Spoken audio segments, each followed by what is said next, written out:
দেখো সেনাপতি, এদের মধ্যে কে স্বর্গে যাবে আর কে নরকে যাবে? মিথুন, হ্যাঁ আমি।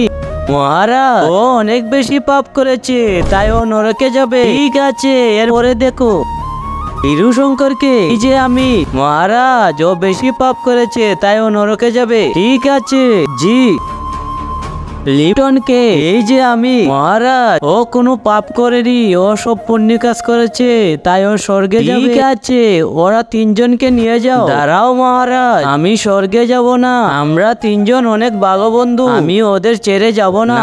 তোমার কোনো পাপ নেই। না, আমি নরকে যাব না, যাব না। শান্ত হও তোমরা, ও ওদের সাথে যাবে। মহারাজ, ওর কোনোই তো পাপ নেই, ও কিভাবে নরকে যাবে? ওকে পৃথিবীতে পাঠিয়ে দাও, ও গিয়ে অনেক পাপ করতে হবে। শোনো, তুমি পৃথিবীতে গিয়ে পাপ করে আসো।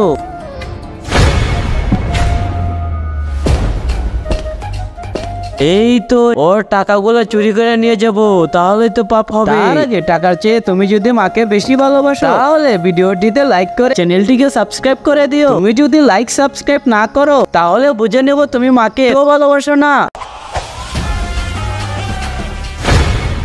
কি রে, তুই মনে করেছিস আমি অন্ধ? আমি তো অন্ধ নই।